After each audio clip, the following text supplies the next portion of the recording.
Bom dia, galerinha do oitavo ano, tudo bem? Pessoal, estamos aí com nossa viagem na história. Estamos viajando sobre o tema da semana 1 do PET 3, que é Independência do Brasil. Então vamos lá, vamos à nossa viagem e à correção das atividades.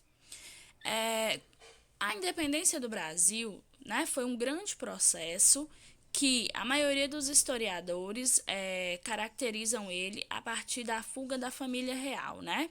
Em 1806 ocorre na Europa o bloqueio continental feito por Napoleão, que quer impedir que os países europeus realizem comércio com a Inglaterra. Por isso, em 1807, a família real portuguesa foge para o Brasil porque não pode romper laços com a Inglaterra e nem enfrentar a França. Então, essa família real, no caso cerca de 15 mil nobres, chegam ao Brasil em 1808. E a partir daí começa várias melhorias, né? Várias mudanças e transformações. A primeira delas é a abertura dos portos, ou seja, o fim do pacto colonial. No Rio de Janeiro, que vai ser a sede da monarquia, ocorre várias melhorias, criação do Banco do Brasil, do Museu Nacional, da Biblioteca, da Imprensa Régia, criação da Escola de Medicina. 1810 também ocorre aí a assinatura dos tratados com a Inglaterra, né? Tratados esses que vão fazer com que os produtos ingleses eles cheguem no Brasil com grande frequência. 1815 ocorre um evento importante, que é a elevação do Brasil à categoria de Reino Unido. Isso ocorre porque os portugueses eles vão precisar participar do Congresso de Viena e eles não poderiam se estivessem governando a partir de uma colônia. 1817 ocorre a Revolução Pernambucana, que, a exemplo da Inconfidência Mineira e da Conjuração Baiana, utiliza-se, né, dos ideais iluministas, da influência da independência dos Estados Unidos, da independência do Haiti, para pedir, né, o fim do domínio português. Em 1820, ocorre a Revolução Liberal do Porto, quando Napoleão desocupa Portugal e os portugueses eles fazem pressão para o retorno do seu rei e para a recolonização do Brasil. Em 1821 ocorre aí também, depois que o Dom João VI volta, ocorre aí uma pressão para que Dom Pedro I também volte para o Brasil. Por isso que esses dois eventos que vão ocorrer em 1822, eles vão significar a independência definitiva do Brasil. 9 de janeiro tem o dia do fico, quando Dom Pedro I declara, né, após receber aí um abaixo-assinado com várias assinaturas, cerca de 8.000, ele declara que vai ficar no Brasil e automaticamente ele está declarando guerra às cortes portuguesas e declarando a independência.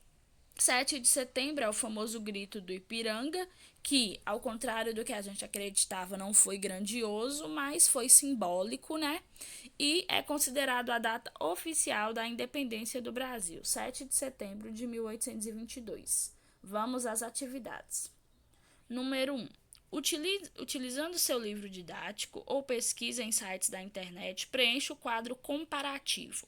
É um quadro comparativo sobre a Conjuração Baiana e a Conjuração Mineira, movimentos que pediam, né, o fim da colonização, o fim do domínio português. Conjuração Mineira ocorreu em 1789, Conjuração Baiana em 1798. O objetivo comum da Conjuração Mineira era o fim do pacto colonial. Já da Conjuração Baiana, eles queriam se libertar do domínio português e também queriam o fim dos privilégios sociais e o fim da escravidão. A composição dos participantes, né, da Conjuração Mineira era de elite: padres, mineradores, poetas, escritores, militares, né? Então, esses eram os participantes. Já na Conjuração Baiana, era composto principalmente de segmentos médios e populares, inclusive de escravos, né, ou ex-escravos. Quais as influências? A Conjuração Mineira foi influenciada principalmente pela independência dos Estados Unidos. A Conjuração Baiana teve, além da independência dos Estados Unidos, principalmente sua influência ligada à Revolução Francesa e independência do Haiti. Quais eram as propostas sociais? A Conjuração Mineira pediu o fim do monopólio comercial, criação de universidade em Vila Rica, criação de indústrias, criação de uma república independente com capital em Vila Rica e serviço militar obrigatório.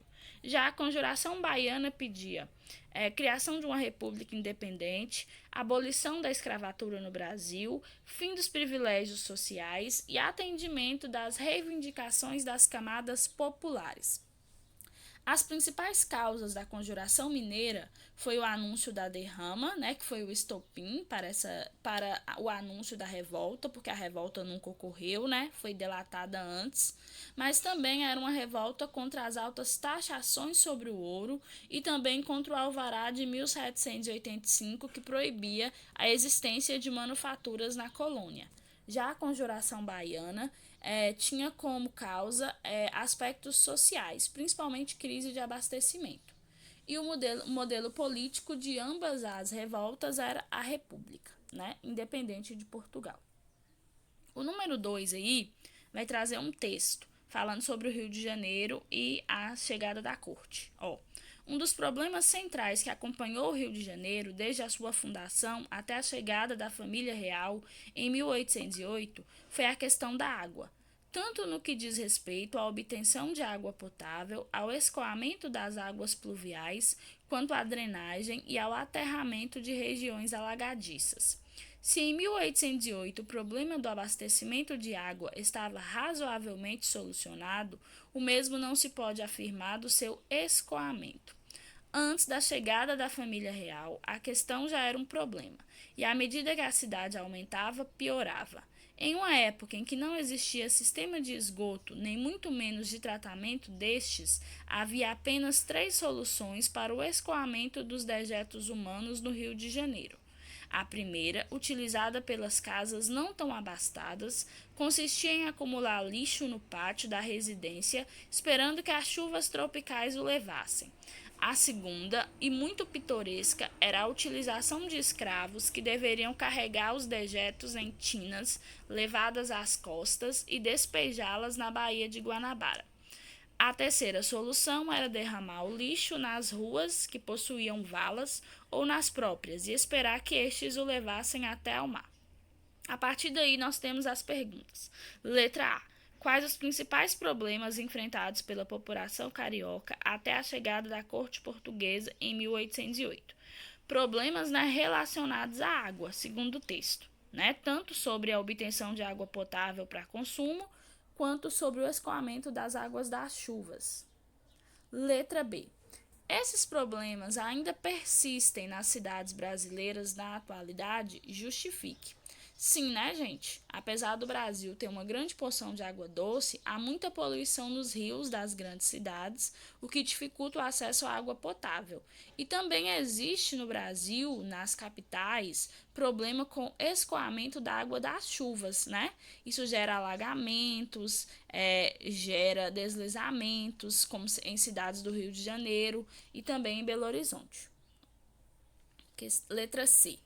Quais eram as formas utilizadas no século XIX para escoar os dejetos humanos? O texto fala de 3, 1. Acumular o dejeto nas calçadas e esperar a água da chuva levar. 2. Utilizar a mão de obra escrava para despejar os dejetos na Baía de Guanabara. Ou 3. Derramar os dejetos nos vales, nas valas e esperar o mar levar. Questão 3. Quais as razões para, em 1815, o Brasil ter sido elevado à categoria de Reino Unido de Portugal e Algarves? Elevar o Brasil à categoria de Reino Unido foi uma medida tomada pela corte porque a família real portuguesa precisava participar do Congresso de Viena com as outras lideranças europeias. E se governasse de uma colônia, a família real não teria o direito de participar desse congresso. Então, por isso, foi tomada essa decisão de fazer um decreto que determinasse que o Brasil não era mais colônia, pelo menos oficialmente. Pessoal, fechamos a nossa correção, terminamos mais uma viagem na história. Fiquem de olho, estamos iniciando o PET 3. Envie as fotos das atividades, viu? Estou aguardando. Um abraço, até a próxima.